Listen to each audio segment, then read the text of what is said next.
Hello friends, good morning. Article 80 जो राज्यसभा से संबंधित है उसके संदर्भ में कुछ इंपॉर्टेंट चीज़ें और हैं, वो अपन कॉन्सेप्ट्स और देखते हैं। तो सबसे पहले तो ये अपना वो जो मूल आर्टिकल है वो लगा हुआ है। इसके अंदर भिड़ते ही जैसे जो चीज़ है, एक तो ये राष्ट्रपति 12 सदस्य हैं, ठीक। फिर राज्यों और संघ राज्य क्षेत्रों से 238। तो 12 और ये 238 वाला जो कॉन्सेप्ट है, ये अपन ने टेबल के रूप में पिछली फाइल में भी देख चुका है, और अलग से अपन ने फाइल बनाई हुई है इसकी, अलोकेशन ऑफ सीट्स की। उसमें मैंने आपको ये शीट दिखाई थी, ठीक है। तो ये अपने क्या चीज़ है, सैंक्शन स्ट्रेंथ जो है राज्यसभा की 238, मतलब सैंक्शन मतलब जो मैक्सिमम हो सकती है 238, और 12 250 है, मतलब मैक्सिमम है सैंक्शन स्ट्रेंथ। और जो इस समय अलॉटेड है, जो आवंटित कर रखी है, वो क्या है, 233 233 तो स्टेट्स को है, स्टेट्स और यूनियन टेरिटरी दोनों मिक्स है, और 12 अलॉटेड, सॉरी नॉमिनेटेड है। और ऐसे करके ये 245 सीट्स हैं जो कि टोटल अलॉटेड है राज्यसभा के लिए। अब ये 233 जो है 233, इसमें से 225 तो स्टेट्स से निर्वाचित होकर आते हैं, मतलब राज्यों की विधानसभाएं करती हैं, इनडायरेक्ट इलेक्शन होता है, सब अपन देख चुके हैं पहले। और 8 जो है वो यूनियन टेरिटरी से इलेक्ट होके आते हैं, मतलब 8 सदस्य, 8 यूनियन टेरिटरी से नहीं, 8 से।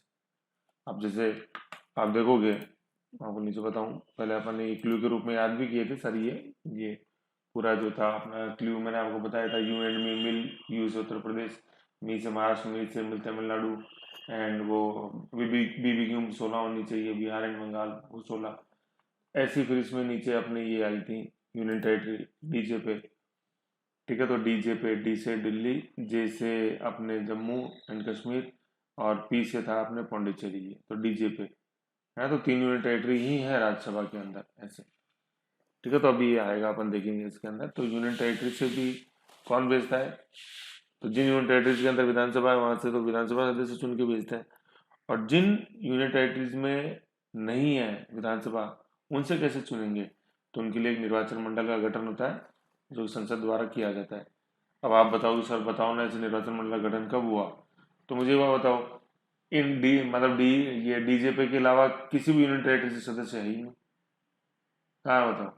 सो डीजेपी ये डी, जे और पे है ना। तो ऐसी ये चीजें ये ध्यान रखना।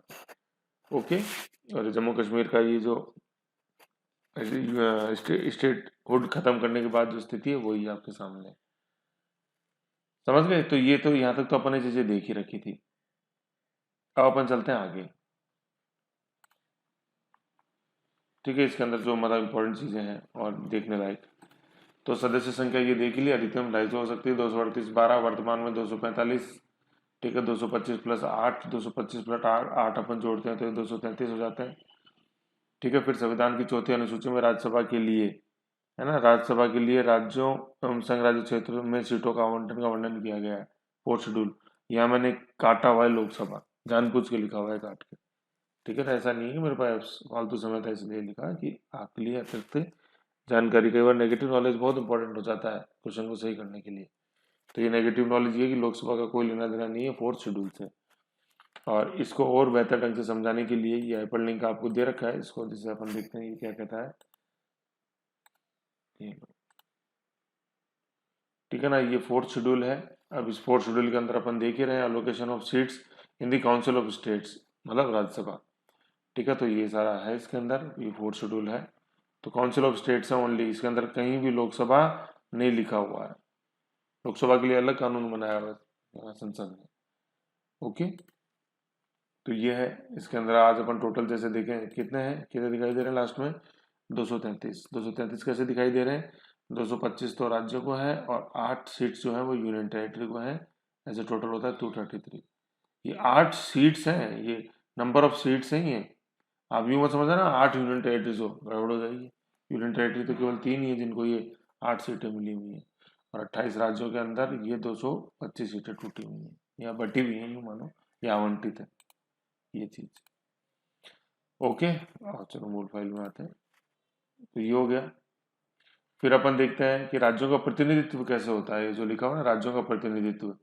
तो जैसे अपन ने जैसे देखा हुआ है कि प्रोपोर्शनल रिप्रेजेंटेशन सिस्टम होता है सिंगल ट्रांसफरेबल वोट से, और इनडायरेक्ट इलेक्शन इसके अंदर होता है, ठीक है, फिर इसके अतिरिक्त और जो बातें हैं वो अपन थोड़ा सा और देख लेते हैं अच्छी चीजें। राज्यसभा में राज्यों का प्रतिनिधित्व का निर्वाचन राज्य विधानसभा के निर्वाचित सदस्य करते हैं। ठीक है ना, राज्य विधानसभाओं के निर्वाचित सदस्य, ठीक है, इलेक्टेड मेंबर्स, इलेक्टेड। अगर किसी राज्य की विधानसभा के नॉमिनेटेड मेंबर है तो इसमें भाग नहीं लेते हैं, निर्वाचित सदस्य करते हैं। और चुनाव किस प्रणाली से होता है? आनुपातिक प्रतिनिधित्व प्रणाली, मतलब proportional representative system, single transferable vote के द्वारा।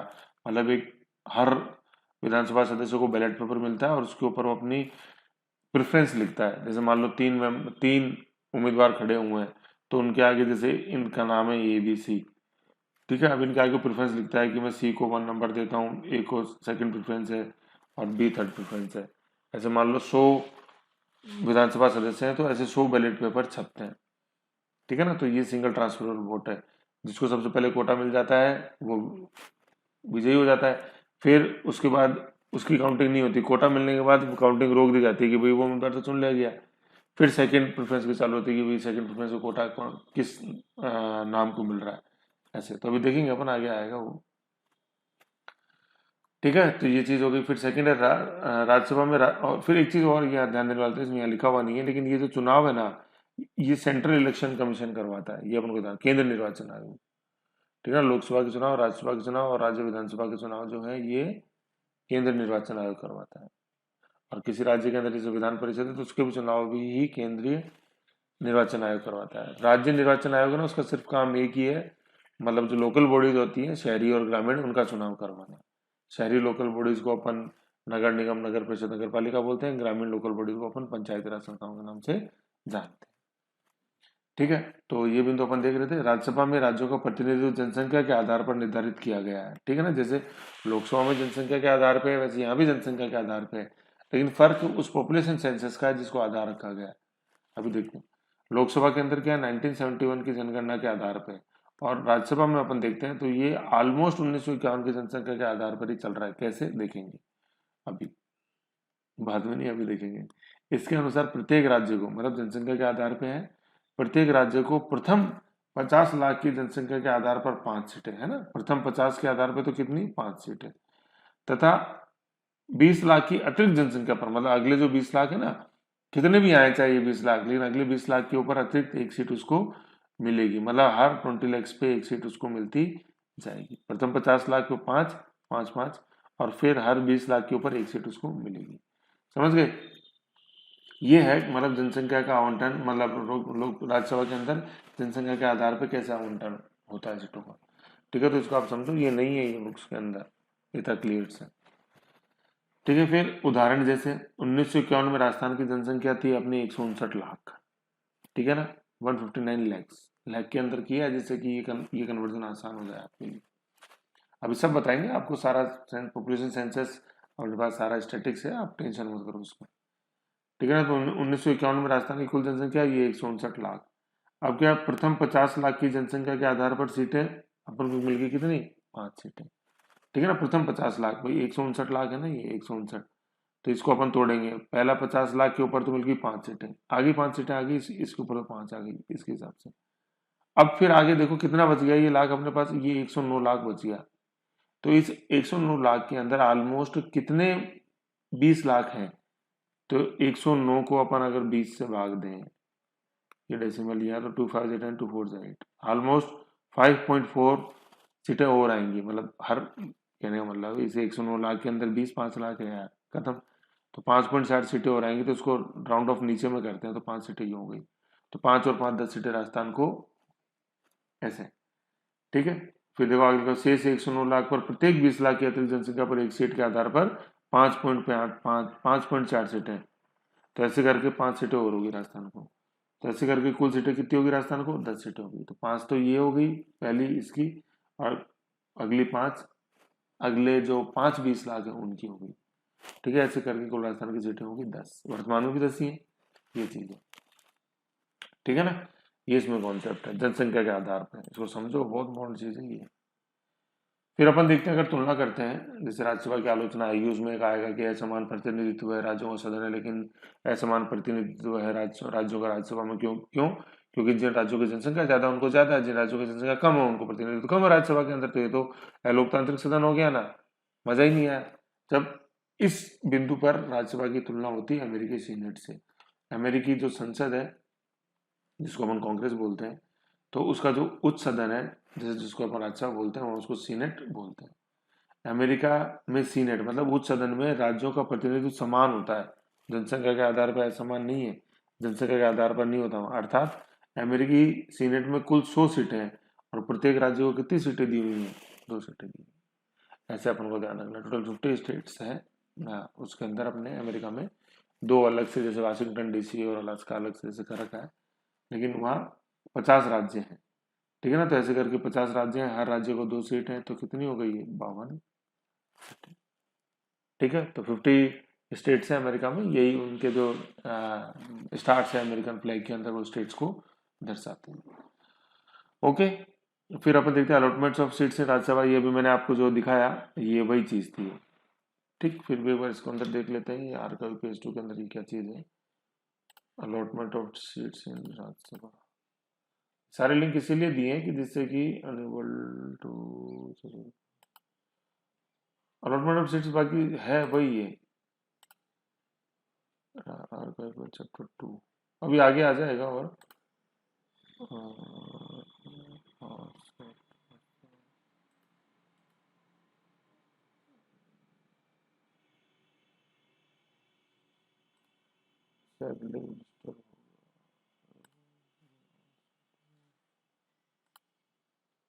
हाँ ये आ गया, स्पेस आ गया था उसमें। चलो, कंपोजिशन ऑफ राज्यसभा जैसे अपन ने देखा ना, तो ये सारा ये 4 शेड्यूल है ना। ये अब जो ये जो है ना, ये दिखाना चाह रहा था मैं आपको कि 1951 में जैसे जो अपने को राजस्थान को जो सीट्स थी, ये 9 और एक है अजमेर वाली, ये तो स्क्रीनशॉट लगा हुआ है फाइल के अंदर, ये देखो। मैं ये बता था कि हाँ, कि ये स्क्रीनशॉट का सोर्स ये है, ये चीज, ये यहाँ स्पेस आ गया था ना, इस कारण ये हाइपरलिंक गड़बड़ हो गया था। क्या है? अच्छा, ये जस्टिफाई हुआ ना इसलिए, चलो कोई बात नहीं, ठीक है ना। तो ये है ना, तो अब अपन आगे देखते हैं। जैसे अभी अपन ने 250 सीटें देखी ना, फिर इसमें देखो इंपॉर्टेंट कॉन्सेप्ट्स क्या क्या आ रहा है।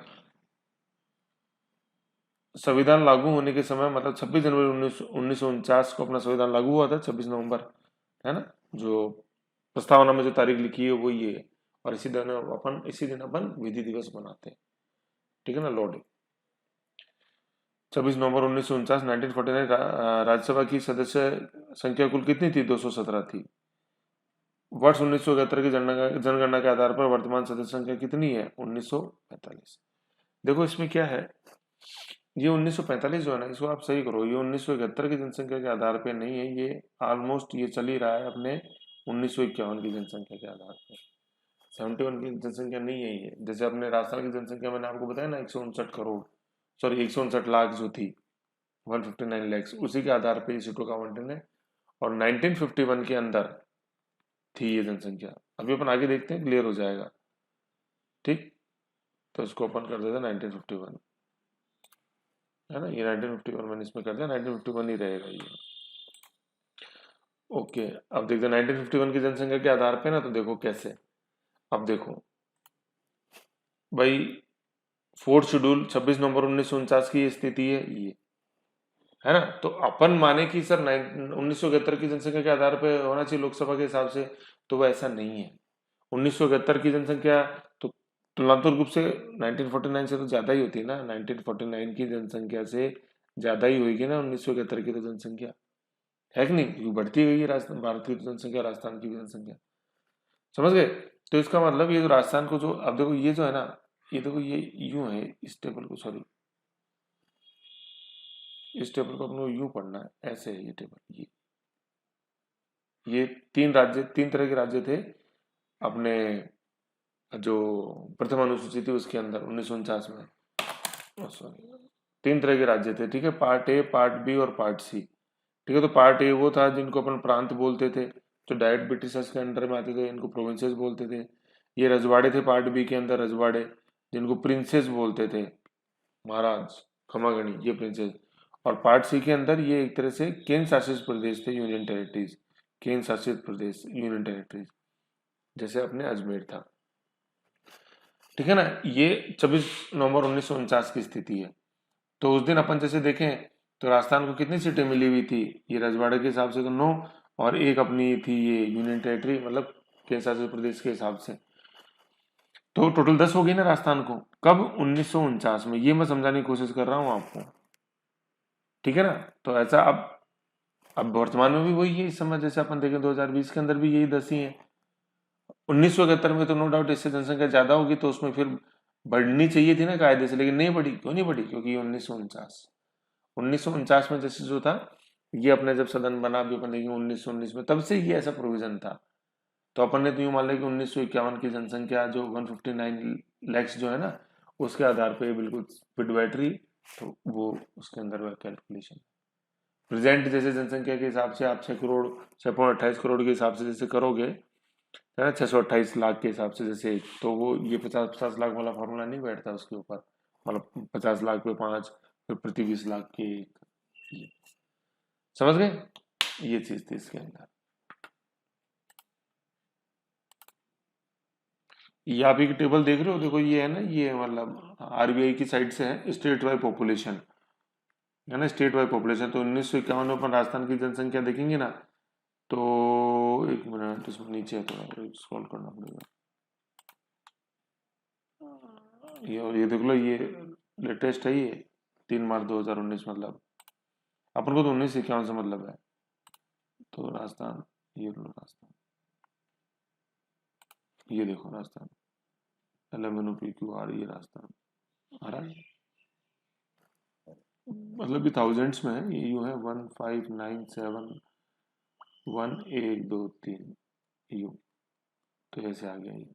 बस यूं देखें तो 1 करोड़ 59 लाख है ये यूं, है ना। तो इसको अपन बोलेंगे 159 लाख, है ना, ये 159 लाख, 159 लाख 71 हजार, ऐसे इन थाउजेंड्स है, ये ऊपर लिखी हुई होगी इकाई, इन थाउजेंड्स, ये देखो। समझ गए? ये चीज है। तो ये आ गया ना, इसमें अपन को ये ध्यान रख लेना आप।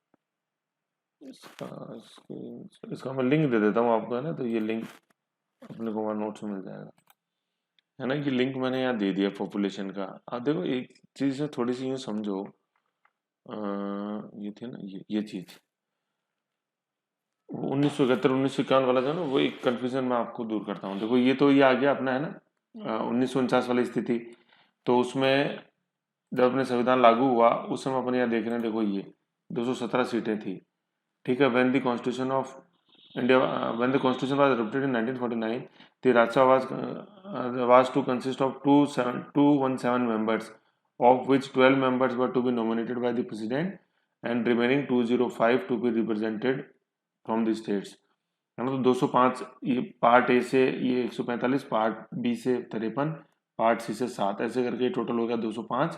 और 205 में 12 ये मनोनीत जोड़े अपन ने, देखो उस समय चले आ रहे हैं, तो ये हो गया अपने 217, ठीक है ना। ये 217, तो ये तो 217 कब थे अपने? 1949 में, ठीक है। अब जैसे वर्तमान में जैसे अपन देखते हैं ना 245 जो है, तो 245 के संदर्भ में ये जो नीचे लाइन लिखी हुई है ना, ये जो मैंने अभी करेक्शन कराया था, ये सॉरी ये हटा देता हूँ, ये वाली लाइन नीचे कहाँ गई? ये 1971 है ना, तो 1971 की जनसंख्या के हिसाब से ये 245 हो जाएंगे, ये 245, यहाँ थोड़ा सा ही होगा, है ना। तो 245 जो आज अपन वर्तमान में देखते हैं, ये 1971 की जनसंख्या के हिसाब से 1973 से ये व्यवस्था की हुई है, 1973 से 245 सीट्स की, ठीक है ना। क्योंकि देखो जैसे क्या था 1971 की जनसंख्या में ना, आप जैसे कंपेरेटिवली पूरा देखोगे इसको डिटेल में, तो क्या है, राजस्थान को तो देखो 1949 1949 से मिली हुई है 10, फिर आगे बढ़ी नहीं, समझ रहे हो। तो 1971 की जनसंख्या से उन्हीं राज्यों को सीट से मिली, जैसे जो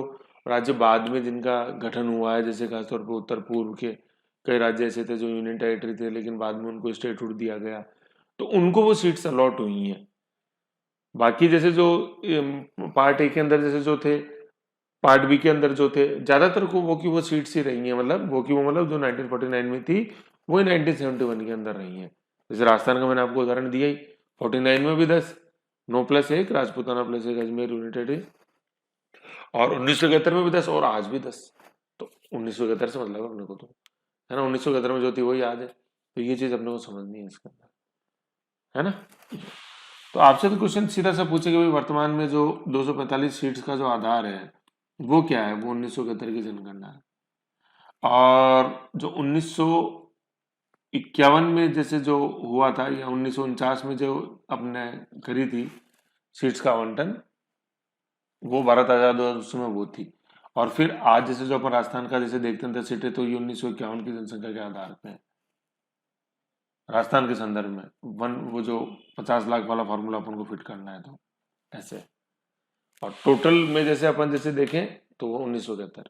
अब बेस क्वेश्चन सिर्फ इतना सा है कि जैसे पूछे भाई किस वर्ष के आधार पर वर्तमान में राज्यसभाओं में राज्यों को सीटों का आवंटन है, तो उसका आंसर है 1971। बस इतना सा ध्यान रखना आपको।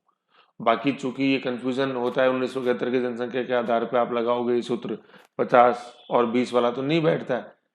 तो ये बैठेगा कैसे, ये बैठेगा 1951 की जनसंख्या के हिसाब से। और नंबर मैं आपको बता ही रहा हूँ, 10-10 हमेशा 10-10 ही रहे शुरू से राजस्थान के, तो ऐसे। इसलिए इतना डिटेल के अंदर गए अपन, समझने वाली बात ये है मेन मुद्दा। ओके, फिर अपन आगे चलते हैं, चलो ठीक है। ये आ गया ये। अब अपन फोर्थ शेड्यूल 1956 में देखते हैं। देखो 1951 में जनगणना होगी ना, तो राजस्थान को कितनी सीटें मिल गई, 10। अब आप बोलो सर 71 में तो बढ़ी थी जनसंख्या, तो क्यों नहीं बढ़ी। अब वो अलग है, देखो वो उनके लिए एडजस्टमेंट था जिनकी की स्टेटहुड राज्य का दर्जा जिनको पहले नहीं मिला हुआ था। समझ गए, ये चीज है देखो ये। तो इसलिए कंफ्यूजन को दूर करने के लिए जाना पड़ता है डी, वो नहीं है जिन खोजे तीन पाइयां गहरे पानी पेट, वो चीज है ये। आ जाओ, फिर आगे चलते हैं अपन।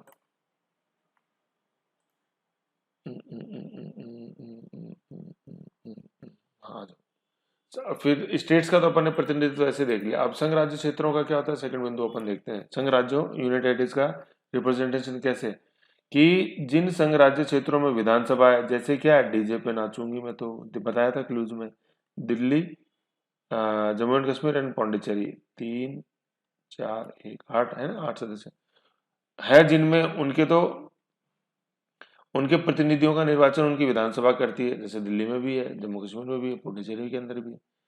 ठीक है, निर्वाचन उनकी उनका निर्वाचन उनकी विधानसभा के निर्वाचित सदस्य करते हैं। ठीक है, अन्य संघ राज्य क्षेत्रों के प्रतिनिधित्व का चुनाव निर्वाचन मंडल द्वारा होता है, संसद गठन करती है निर्वाचन मंडल का।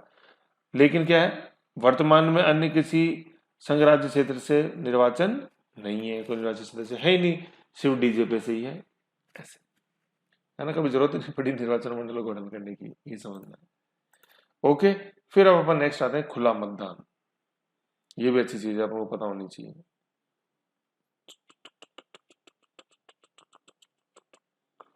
इसमें एक लाइन गड़बड़ है, एक मिनट। अब अपन देखते हैं कॉन्सेप्ट खुला मतदान का, ओपन बैलेट का। ये क्या चीज है, ओपन बैलेट को आप इतना सा समझो। ओपन बैलेट का मतलब इतना है, एक तो ये विलोम है किसका, सीक्रेट बैलेट का, गुप्त मतदान का। ठीक है ना, अपोजिट है ये, है ना। खुला सीक्रेट बैलेट जो होता है, इसको अपन बोलते हैं गुप्त मतदान। ठीक है, तो गुप्त मतदान तो ये होता है, जैसे आपने पंचायत के अंदर दिया ही होगा वोट, लोकल बॉडीज में। तो उसमें क्या, जैसे अपन ने मतपत्र अपन को मिला, अपने वहाँ अपना निशान लगाया जो मेरा कैंडिडेट था, ठीक है ना, और फिर उसको फोल्ड करके अपन ने चुपचाप डाल दिया मतपेटी के अंदर बैलेट बॉक्स में। ठीक है ना, ये तो होता है सीक्रेट बैलेट, सीक्रेट किसी को पता नहीं लगा मैंने किसको मत दिया। लेकिन खुले मतदान में ये कि मैं मेरा बैलेट पेपर दिखाऊंगा, है ना, दूसरों को। ठीक है, जिससे कि पता लगेगा कि मैंने किसको वोट दिया, वो खुला मतदान हो गया। खुला मतदान ये नहीं कि आप सोचोगे यार खुले आसमान के नीचे मतदान हो, खुला मतदान नहीं, कि आपका जो मत था वो अब सीक्रेट नहीं रहा, वो ओपन हो गया, कि आपना अपना जो मत था ना, जो जो आपने डिसीजन लिया था, आपका प्रूडेंस जो था, आपकी ओपिनियन जो थी, वो अब खुल गई सबके सामने, ये चीज है। अब यहाँ जो मैंने एक चीज बोला ना कि दूसरों के सामने अपना मत दिखाना, तो राज्यसभा के चुनाव में दूसरों से मतलब सिर्फ इतना है कि वो जो जहाँ मतदान हो रहा होता है ना, वहाँ हर पॉलिटिकल पार्टी का एक एजेंट बैठा रहता है। तो जैसे आप वोट डालने जा रहे हो एक एमएलए के रूप में राज्यसभा के सदस्य के चुनाव के लिए, तो आप अपना बैलेट पेपर सिर्फ उस एजेंट को दिखाओगे। और किसी को अगर दिखाया, जैसे मान लो मीडिया को दिखा दिया, और देखो देखो इसको मैंने दे दिया, तो भैया वो मत अवैध हो गया आपका। तो कहने का मतलब खुले मतदान के रूप में राज्यसभा के चुनाव के संदर्भ में मत किसको दिखाया जा सकता है, केवल केवल एंड केवल एजेंट को, जो उस कमरे के अंदर बैठे रहते हैं। पॉलिटिकल पार्टी के एजेंट को दिखा सकते हैं और किसी को ही नहीं दिखा सकते, दिखाया तो गया आपका वोट कर जाओ। ये चीज अपन को ध्यान रखनी थोड़ी सी। ठीक है, तो ये ओपन बैलेट अपन ने देखा। फिर इसमें अपन आगे देखते हैं क्या है। वर्ष 2003 में जन प्रतिनिधि अधिनियम 1951 रिप्रेजेंटेशन ऑफ पीपुल एक्ट है या आरपीए में संशोधन के द्वारा यह प्रावधान किया गया कि राज्यसभा चुनाव में खुला मतदान आयोजित होगा। इसके अनुसार प्रत्येक राजनीतिक दल द्वारा अपने एजेंट की नियुक्ति की जाती है, जिन्हें विधानसभा सदस्यों के द्वारा राज्यसभा में दिए गए मत को देखने का अधिकार होता है। इन निर्धारित एजेंटों के अलावा मतदाता अन्य किसी व्यक्ति को अपना मत अन्य किसी है ना अन्य किसी व्यक्ति को अपना मत दिखाता है तो उसका मत अवैध हो जाएगा। कहने का मतलब क्या है, वर्ष 2003 में जनप्रतिनिधि अधिनियम 1951 में संशोधन के द्वारा प्रावधान किया गया खुले मतदान का। इसके अनुसार क्या प्रत्येक राजनीतिक दल अपने एजेंट की नियुक्ति करता है, जिन्हें विधानसभा सदस्यों के द्वारा राज्यसभा में दिए गए मत को देखने का अधिकार होता है। इन निर्धारित एजेंटों के अलावा मतदाता अन्य किसी को अपना मत दिखाता है तो उसका मत क्या हो जाएगा, अवैध हो जाएगा। ठीक है, फिर क्या है, वर्ष 2006 में कुलदीप नायर वाद है ना, ये कुलदीप सिंह नहीं है, कुलदीप नायर है ओनली। कुलदीप सिंह जो थे वो अध्यक्ष थे चौथे परिसीमन आयोग के, डिलिमिटेशन कमीशन के, तो ये कुलदीप नायर है, कुलदीप नायर। वर्ष 2006 में कुलदीप नायर वाद, ये यूं है, वर्ष 2006 में कुलदीप नायर वाद में उच्चतम न्यायालय ने खुले मतदान को संवैधानिक माना है ना, कॉन्स्टिट्यूशनल माना, अनकॉन्स्टिट्यूशनल नहीं माना। कुलदीप नायरवाद, ये बहुत इंपॉर्टेंट है, कुलदीप नायरवाद, ये ईयर अपन को पता होना चाहिए, 2006 है ना। कुलदीप नायर, कुलदीप सिंह नहीं है ये, कुलदीप सिंह का संबंध चौथे परिसीमन आयोग से है। कुलदीप नायरवाद, ठीक है। तो कुलदीप नायरवाद में सर्वोच्च न्यायालय ने इसको कॉन्स्टिट्यूशनल माना है, खुले मतदान को। फिर देखो क्या है, कुलदीप नायर जो याचिका करते थे का तर्क था कि मतदान व्यक्ति का संवैधानिक अधिकार है। मतदान जो है ना वो कौन सा, मतलब राइट टू वोट, ये नहीं लिखा हुआ मौलिक अधिकारों में, लेकिन विचार अभिव्यक्ति की स्वतंत्रता का जो अधिकार है ना, अभिव्यक्ति की स्वतंत्रता का अधिकार जो मौलिक अधिकार है उसमें ये गर्भित है, ठीक है ना, राइट टू वोट इम्प्लाइड है। तो कुलदीप नायर का तर्क था कि मतदान व्यक्ति का संवैधानिक अधिकार है जो गुप्त होना चाहिए, परंतु उच्चतम न्यायालय ने कहा कि खुला मतदान जो है वो पारदर्शिता के लिए किया गया है, इसलिए ये उचित है। पारदर्शिता कैसे, इसको अपन बोलते हैं horse trading, horse trading, horse trading को रोकने के लिए, horse trading, TRADING trading, horse घोड़ा है ना, इसको मत यूं मत करते हैं घोड़ों का व्यापार, ये हिंदी में भी हॉर्स ट्रेडिंग ही रहता है। हॉर्स ट्रेडिंग ये शब्द बहुत रहता है चर्चा में। तो हॉर्स ट्रेडिंग का मतलब क्या होता है कि जैसे खरीद फरोख्त रोकने के लिए विधायकों की, ठीक है ना, ऐसे है ये, ठीक है। तो ये चीज अपन को ध्यान देनी है। देखो इसमें क्या है, कई बुक्स में जैसे लिखा हुआ है कि दल बदल रोकने के लिए। अब मैं आपको बात बताऊं, अभी अपन आगे पढ़ेंगे, ये जो मतदान की जो प्रक्रिया है ना, ये सदन की कार्रवाई का हिस्सा नहीं मानी जाती है ये। और दल बदल का जो कानून है ना वो सदन की कार्रवाई के ऊपर लागू होता है वो, तो ये सदन की कार्रवाई नहीं है। तो ये जो चुनाव जो होते हैं ना राज्यसभा के, ये दल बदल कानून के तहत नहीं आते हैं। अभी अपन देखेंगे आगे, कई बुक्स में लिख दिया, वो बहुत बड़ी गलती है ना। दल बदल के तहत सदन में जो कार्रवाई होती है ना, सदन के अंदर जब मतदान होगा, मतलब सदन के अंदर कोई बिल आया उसके ऊपर वोटिंग हो रही है, उसमें विप का जब उल्लंघन होता है तो उसको वो दल बदल के लिए उस समय दोषी होता है, और उसमें सभापति राज्यसभा के संदर्भ में और स्पीकर लोकसभा के संदर्भ में उसका डिसीजन निर्णायक होता है। हालांकि वो भी न्यायिक उन लोगों के लिए खुला है, ये भी कुलदीप नायरवाद में कहा गया है ना। तो समझने वाली बात इतनी सी है कि ये हॉर्स ट्रेडिंग को रोकने के लिए खुला मतदान किया गया, दल बदल को रोकने के लिए नहीं है। दल बदल रोकने के लिए इसलिए नहीं है क्योंकि राज्यसभा के चुनाव में, राज्यसभा के सदस्यों के लिए जो चुनाव होते हैं, इसको यूं बोलो आप, राज्यसभा का चुनाव मत बोलो, राज्यसभा का चुनाव मतदान चीज अलग है, वो तो इन हाउस हो जाएगा। मतलब जो राज्यसभा के उम्मीदवार चुनने के लिए जो मतदान होता है वो उसको सदन की प्रक्रिया के अंदर नहीं गिना जाता, क्योंकि वो तो यार राज्यों के अंदर होता है, राज्यों की विधानसभाओं के अंदर। और राज्य की विधानसभा में भी ऐसा नहीं है कि वो उस संबंधित राज्य की विधानसभा में दल बदल माना जाएगा, नो, वो राज्यसभा की विधानसभा की प्रक्रिया का हिस्सा नहीं है।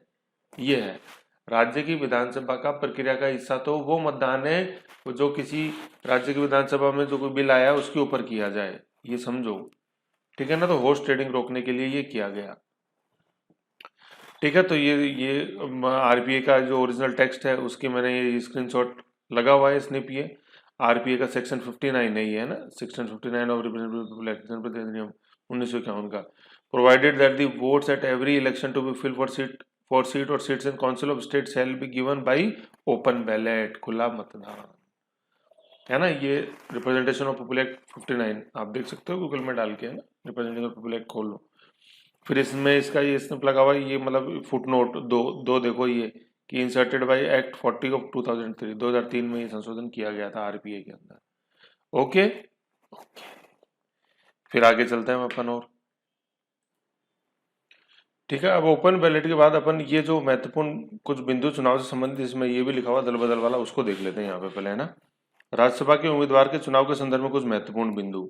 राज्यसभा के चुनाव में दल बदल विरोधी अधिनियम लागू नहीं होता, क्योंकि दल बदल अधिनियम सदन के अंदर संचालित प्रक्रियाओं के लिए प्रभावी होता है।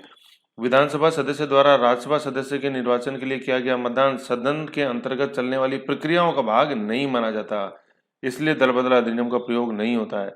अतः यदि किसी विधानसभा सदस्य ने अपने दल के निर्देशन के विरुद्ध अन्य सदस्य के पक्ष में मतदान किया तो उसकी सदस्यता समाप्त नहीं होगी, विधानसभा सदस्य की सदस्यता समाप्त नहीं होगी। ये बहुत इंपॉर्टेंट बिंदु है, जो मैंने अभी आपको बताया ना, ये वही चीज है, समझ गए, ये चीज है। तो लागू नहीं होता दल बदल अधिनियम इन चुनाव पे। क्यों नहीं होता? क्योंकि ये जो चुनाव है, ये जो मतदान है, ये सदन की प्रक्रिया का हिस्सा नहीं होता है। ये चीज समझने वाली बात है अपने को, ये सदन की प्रक्रिया का भाग नहीं। फिर क्या चीज है मतदान से रिलेटेड और अच्छी चीज, इंपॉर्टेंट फैक्ट, यदि किसी मतदाता के द्वारा केवल किसी एक ही प्रत्याशी के नाम के समक्ष अपनी प्राथमिकता अंकित की गई है तो उसका मत अवैध नहीं होगा। ये क्या कह रहा है कि जैसे मान लो ये 3 कैंडिडेट थे ए बी सी, तो इसने सिर्फ एक के आगे जैसे अपनी प्रेफरेंस लगाई बाकी को खाली छोड़ दिया। जैसे है ना सर्विस लोकेशन आप RS में भरते हैं मेंस के फॉर्म के समय, तो आपने सिर्फ एक ही सर्विस भरी RS या IAS, है ना, संबंधित है ये RPS UPSC में, और बाकी खाली छोड़ दी तो कोई दिक्कत नहीं है उससे, ठीक है ना। तो ऐसे इसके अंदर है, तो एक ही भरी बाकी खाली छोड़ दी तो ये मतपत्र जो है ये वैलिड है। लेकिन आपने क्या किया, अगर आपने यूं कर दिया कि एक के आगे आपने एक और दो दोनों लगा दिए तो ये गड़बड़ हो गई। ऐसे अगर IAS में एक और दो के आगे आपने किसी सर्विस के आगे 2 प्रेफरेंस दे दी तो वो गलत होगी प्रेफरेंस आपकी, ऐसे। तो UPSC में तो अभी RPSC में तो पॉसिबल नहीं, क्योंकि ऑनलाइन होता है तो उसमें एक ही डिजिट अपन ले सकते हैं, एक ही नंबर आता है, ठीक है ना। लेकिन ये यहाँ समझ वाले। फिर क्या देखो, परंतु यदि किसी मतदाता के द्वारा एक प्रत्याशी को पहली और दूसरी प्राथमिकता दी गई तो उसका मत क्या होगा, अवैध। ओके टाटा बाय बाय, ये समझ गए। तो किसी एक प्रत्याशी को दे तो कोई दिक्कत नहीं है, लेकिन किसी एक प्रत्याशी को एक से ज्यादा दे दी तो दिक्कत ही दिक्कत है। ओके, समझ गए, ये चीज है। फिर अगला बिंदु इसमें तो समझने वाला कि राज्यसभा के निर्वाचन में नोटा का प्रयोग नहीं होता। नोटा मतलब none of the above, NOTA, NOTA प्रयोग नहीं किया जाता, क्योंकि राज्यसभा ये राज्यसभा के निर्वाचन में आम जनता भाग नहीं लेती है।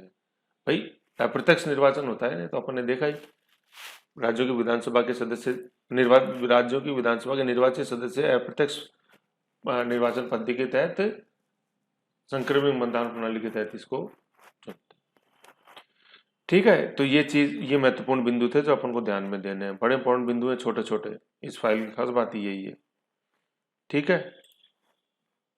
फिर आगे चलते हैं अपन नामित या नाम निर्देशित सदस्य, जो नॉमिनेटेड मेंबर्स होते हैं उनके बारे में। राष्ट्रपति राज्यसभा में 12 ऐसे सदस्यों को नामित या नाम निर्देशित करता है जिन्हें, ये 4 ही सेक्टर हैं, खुद मत चिपका देना कुछ भी। तो ये मैंने आपको बताया था क्या, इसको यूं याद रखना, सबका विकास, सब मतलब सबका सबका समाज, सबका समाज, इसका क्ल्यू सबका समाज, SV का समाज। तो ऐसे तो क्या है साहित्य, V से क्या है विज्ञान, कैसे कला, और समाज से सामाजिक सेवा। सब का समाज, ये एक क्ल्यू हो गया, साहित्य विज्ञान कला और समाज, ऐसे अपन को ध्यान रखना है, ठीक है। 12 व्यक्ति 4 सेक्टर से, 4 क्षेत्र से, ठीक है ना। इनमें इनको विशेष ज्ञान या व्यवहारिक अनुभव हो इन 4 सेक्टर्स का, ठीक है ना, साहित्य विज्ञान कला और समाज सेवा, ठीक है। तो इसमें कई बार जैसे फिट भी करना पड़ता है, जैसे सचिन तेंदुलकर का आया था, ठीक है। तो अब वो खेल तो कहीं नहीं है ना, तो उसको समझना आप लोग को, तो वो यहाँ से थे, खेल इसमें समाज सेवा के तहत दिया गया उनको, खेल इसमें जोड़ा गया ऐसे, ठीक है। विशेष ज्ञान है व्यवहारिक अनुभव, ये क्रम इसी क्रम में याद रखना है, आगे पीछे नहीं कर देना है, एस वी का समाज ऐसे याद रखना है, सही क्रम क्या है। फिर क्या है, ऐसे व्यक्तियों को नामांकित करने के पीछे उद्देश्य यह है कि नामी या प्रसिद्ध व्यक्ति बिना चुनाव के राज्यसभा में जा सके। नामी या प्रसिद्ध व्यक्ति, ठीक है ना, बिना चुनाव, क्योंकि चुनाव लड़ने का एक्सपीरियंस इनको होता नहीं है, उतने पैसे इनके पास नहीं होते, इतना समय नहीं होता है, एक्सपीरियंस नहीं होता है। एक्सपीरियंस दूसरी चीज का है, एक्सपीरियंस इन चीज का है उनको, इन 4 क्षेत्रों को। एक्सपीरियंस इस चीज का नहीं कि कैसे वोट तोड़ेंगे, कैसे हॉर्स ट्रेडिंग होगी, ये नहीं, टाइम ही नहीं है, दिमाग ही नहीं चलता। दिमाग तुम्हारा तो विज्ञान में चलता है, के कस्तूरीरंगन, दिमाग कला में चलता है। कौन? लता मंगेशकर, हेमा मालिनी, रेखा, सोनल मानसिंह, उड़ीसा नृत्य है कि नहीं, अनु आगा। दिमाग हमारा साहित्य के अंदर चलता है, वेल नोन, जिसमें आपको बताऊंगा ऑथर्स इसके अंदर हुए। समाज सेवा के अंदर चलता है, सचिन तेंदुलकर, इमिली आएंगी, women women behind polio mission, इमिली आएंगी, मैं बताऊंगा आपको। और मतलब well known persons, MF Zakir Hussain, sorry MF Hussain, sorry Zakir Hussain भी थे उसके अंदर, राष्ट्रपति एमएफ हुसैन, मकबूल खुदा हुसैन, माधुरी दीक्षित नहीं, वो माधुरी दीक्षित की इमेज जिसने बनाई थी, है ना, तो वो इनमें जुड़े हुए हैं। तो ये वो व्यक्ति हैं। तो जैसे ये आप ये जैसे देखोगे ना, ये nominate list of nominated members since 1952, ये इसके अंदर आप जैसे देखो, इसकी एक मैंने अलग से बनाया हुआ video, nominated well known nominated members of Rajya Sabha, उसको देखो आप, तो राज्यसभा का जब महत्व लिखोगे ना आप, तब आपको समझ में आएगी राज्यसभा क्या चीज़ है। यूं ही बोल देते राज्यसभा किसी काम की नहीं है, पहले देखो सदस्य कौन कौन गए हुए हैं, 12 मनोनीत जो है, इंपॉर्टेंट व्यक्ति, के कस्तूरीरंगन, इसरो प्रमुख जो रहे हुए हैं, है ना, तो बहुत कुछ जानने को मिलेगा इस वीडियो को देखना आप, नॉमिनेटेड मेंबर्स वाले को, ठीक है। तो खैर ये है, चलो छोड़ो, है ना। नामी या प्रसिद्ध व्यक्ति बिना चुनाव के राज्यसभा में जा सकें, जिससे कि उनके एक्सपीरियंस, विशेष ज्ञान या व्यवहारिक अनुभव का फायदा देश को हो, ठीक है ना, नीति निर्माण में उनका फायदा, उनके एक्सपीरियंस का फायदा अपन ले सकें। फिर इसके अंदर एक क्या बिंदु है कि अमेरिकी सीनेट या अमेरिकी कांग्रेस का जो उच्च सदन है, सीनेट में कोई नामित सदस्य नहीं होता है। तो ये राज्यसभा की आलोचना होती है कि नामित सदस्य है ना, तो ये अलोकतांत्रिक सदन हो गया, जनता या जनता के प्रतिनिधि चुना ही नहीं इनको, ये तो प्रेसिडेंट के द्वारा नॉमिनेटेड है, तो इसकी आलोचना भी होती है। लेकिन अपन को पक्ष में भी डालना है कि इन व्यक्तियों के विशेष ज्ञान या व्यवहारिक अनुभव का फायदा लिया जा सकता है नीति निर्माण के अंदर। जाता ये लिया जाता है, ये जा सकता क्या, ये चीज है ना। और ये 12 जैसे देखो फर्स्ट डे से चल रहे हैं, 26 जनवरी 1949 से, ये शुरू से ही था आपने, जैसे 1919 के अधिनियम जिसमें आपको बताऊंगा, तब से ये चीज है इसमें, ठीक है। ये चीज होगी नामित या नामित। फिर आगे चलते हैं अपन, आगे क्या चीज है इसके अंदर, अब अपन देखते हैं मूल निवास डोमिसाइल संबंधी नियम, ठीक है ना। ये पहले नहीं था, ये चेंज हुआ बाद में 2003 के अंदर जुड़ा। ये मूल निवास संबंधी क्या है, देखो डोमिसाइल संबंधी नियम, मूल निवास मतलब जैसे ये बिंदु ये है कि जैसे मान लो कोई व्यक्ति राजस्थान से राज्यसभा का सदस्य चुना गया, तो क्या उसको राजस्थान का ही सदस्य होना चाहिए, मूल निवासी होना चाहिए क्या, बिंदु ही है। जैसे मनमोहन सिंह है, तो मनमोहन सिंह राजस्थान के मूल निवासी नहीं है, लेकिन फिर भी वो अभी इस समय वर्तमान में 2020 में राजस्थान से राज्यसभा, 2021 में राजस्थान से राज्यसभा सदस्य है। जैसे पहले आसाम से थे, आसाम का ही इनका मूल एड्रेस, तो जबकि ये मूल रूप से पंजाबी है, सिख है कि नहीं है। तो ये जो कंडीशन है ये, तो देखो ये पहले क्या था, ये 2003 से पहले, चूंकि यूं कहते हैं कि राज्यसभा राज्यों का सदन है, तो जो राज्यसभा के अंदर राज्यों को रिप्रेजेंट कर रहे हैं वो कम से कम राजस्थान के सदस्य तो होने चाहिए। तो 2000 से पहले ये था प्रोविजन, लेकिन 2003 से पहले था, लेकिन 2003 से प्रोविजन अमेंड कर दिया। अब सिर्फ इतना सा है कि वो भारत का नागरिक होना चाहिए, पर्टिकुलर राज्य का नागरिक होना उसको जरूरी, या सॉरी पर्टिकुलर राज्य का मूल निवासी होना उसके लिए जरूरी नहीं है, नागरिकता तो अपनी एक ही है भारत की, ऐसे, ठीक है। ये चीज है मूल निवासी डोमिसाइल संबंधी नियम। जनप्रतिनिधि अधिनियम 1951 में ये उल्लिखित था कि राज्यसभा का सदस्य उस राज्य का स्थायी निवासी होना चाहिए, परंतु वर्ष 2003 में अधिनियम में संशोधन के द्वारा यह प्रावधान किया गया कि कोई भी भारतीय नागरिक, है ना, कोई भी भारतीय नागरिक राज्यसभा निर्वाचन में किसी भी राज्य से भाग ले सकता है। अतः अब राज्यसभा का सदस्य उस राज्य का निवासी होना आवश्यक नहीं है जहां से उसका राज्यसभा में निर्वाचन किया गया है, ठीक है ना, जैसे मनमोहन सिंह अभी हैं एग्जाम्पल, ठीक है। तो ये चीज है, ये 2003 से है ये व्यवस्था। ये अब मतलब लोकसभा के समान हो गया, लोकसभा में तो पहले दिन से ये थी कि भारत का नागरिक होना चाहिए, कहीं से भी लड़ सकते हो आप चुनाव, ऐसे। ये राज्यसभा में भी कर दिया अपन। ठीक है। फिर इसमें जो ओरिजिनल टेक्स्ट है उसका ये स्निप लगा हुआ है आरपीए 1951 में, ठीक है ना। सेक्शन 3 है qualification for membership of council of states. क्या लिखा हुआ है, a person shall not be qualified to be chosen as a representative of any state or union territory in the council of state Rajya Sabha unless he is an elector for parliamentary constituency in India, in that particular state नहीं, in India. ये जो लिखा हुआ है ना, ही is an इलेक्टर, मतलब उसका voter list में नाम होना चाहिए। भारत में किसी भी राज्य की वोटर लिस्ट में नाम हो, मतलब वो इलेक्टर, मतलब इलेक्टर का मतलब होता है मतदाता के रूप में वो किसी पार्लियामेंट्री कॉन्स्टिट्यूंसी के अंदर उसका नाम हो।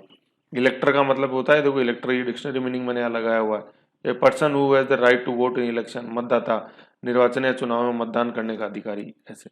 तो ये इलेक्टर है ना। तो कहने का मतलब उसका भारत के किसी भी राज्य के अंदर मतदाता सूची में नाम हो, और मतदाता सूची में नाम नागरिकों के ही होते हैं, है ना। बाहर के जो व्यक्ति जो मतलब साधारणतः निवासी होते हैं, ठीक है ना, उनको जैसे पर्सन ऑफ इंडियन ओरिजिन वगैरह जिनको भारत की नागरिकता मिली हुई है उनको मत देने का अधिकार नहीं है, वो सिटीजन नहीं है इंडिया के, ठीक है ना। ये दोहरी नागरिकता जो अपन बोले ड्यूअल सिटीजनशिप होती, तो ड्यूअल सिटीजनशिप तो हो ही नहीं सकती।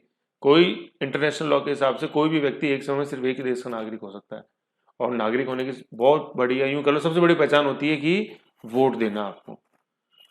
तो दोहरी नागरिकता के तहत जो विदेशी लोग हैं, जैसे मान लो लक्ष्मी निवास मित्तल ही हैं, ब्रिटेन में रह रहे हैं, उनको भारत में प्रॉपर्टी खरीदने की आज़ादी है, लेकिन वोट वो यहाँ नहीं दे सकते। वोट वहीं देंगे जिस देश के वो नागरिक हैं, जैसे ब्रिटेन के।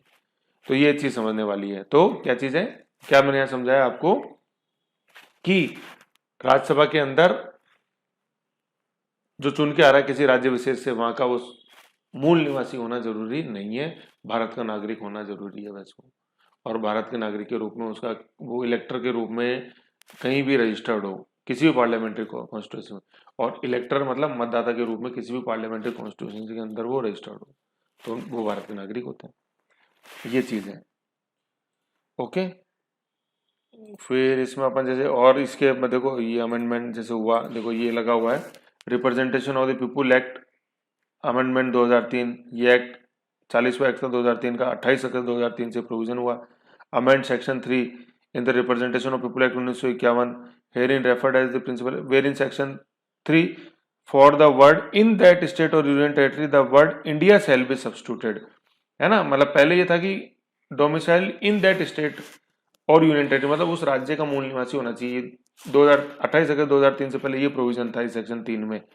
और फिर सब्स्टिट्यूट अब किससे कर दिया 28 अगस्त को 2003 को, the word India shall be substituted, मतलब इंडिया का वो नागरिक होना चाहिए, इंडिया में निवास करना चाहिए, नागरिक होना चाहिए, मतलब ये है, ठीक है ना। For the word in that state the word India shall be substituted, ये चीज है ये, ठीक है। तो इसलिए मैंने स्निप लगाया जिससे कि बिल्कुल आपको कॉन्सेप्ट क्लियर कट हो,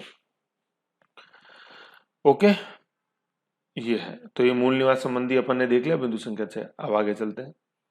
अब देखो जैसे मनमोहन सिंह मैं बता रहा था आपको, देखो राजस्थान से तो लोग अपने राज्यसभा सांसद हैं, लेकिन उनका परमानेंट एड्रेस क्या, परमानेंट एड्रेस हो मनमोहन सिंह है, हाउस नंबर ये फलाना डीम का, इसको तो छोड़ो, लेकिन ये आ जाओ, ये देखो दिसपुर गुवाहाटी, ठीक है ना, और डिस्ट्रिक्ट कामरूप, ऐसे, ठीक है ना। कामरूप इसके अंदर मेट्रोपोलिटन टाउन है गुवाहाटी, इसके अंदर कामरूप डिस्ट्रिक्ट के अंदर गुवाहाटी मेट्रोपोलिटन टाउन है, तो डिस्ट्रिक्ट कामरूप है ये। आसाम जैसे अपन देखते हैं ना, यूं जैसे ये आसाम है तो यहाँ है ये कामरूप, ऐसे, ये ब्रह्मपुत्र नदी है सीन, समझ गए ऐसे। तो ये कामरूप, ये एड्रेस है, देख लो इनका। तो अब आप सोचो सर कामरूप कैसे, तो ये इसलिए दे रखा है क्योंकि भाई 2003 में तो हुआ चेंज, जबकि मनमोहन सिंह तो शुरू से ही राज्यसभा सांसद है। मतलब यूं मान लो 1991 में जो 1991 में न्यू इकोनॉमिक पॉलिसी आई थी, उस समय ये वित्त मंत्री थे, तो उस समय भी ये यहीं थे, यहीं से थे। तो पूरा पॉलिटिकल कैरियर इनका राज्यसभा से ही है, लोकसभा से कुछ लेना देना नहीं है इनका, ठीक है ना। ये अपने को समझना है। तो ये देख लो आज वर्तमान में ये 2021 के अंदर जो है ये अपने राजस्थान राज्य से राजस्थान राज्य की विधानसभा ने इनको चुन के भेजा हुआ है, कहाँ, राज्यसभा। अभी आएगा, नीचे है वो लिस्ट वगैरह सारी, ठीक है। ये चीज अपन को समझनी है इसके अंदर। फिर आगे चले, निर्वाचन के लिए नामांकन, ठीक है ना, कि कौन, जैसे आप नागरिक हो गए, ठीक है, भारत के। अब फिर उसके अलावा और क्या क्या है इसमें उल्लेख। पहले तो निर्वाचन संबंधी जो नामांकन की प्रक्रिया का उल्लेख आरपीए 1951 में। इसके अनुसार क्या है कि राज्यसभा निर्वाचन के लिए जो जमानत राशि है वो कितनी है, 10,000 रुपये है। ठीक है, और SC ST के लिए ये अनुसूचित जनजाति है, ये अनुसूचित जनजाति के लिए ये 5,000 रुपये की जमा राशि भरनी पड़ती है। ठीक है, ये चीज है।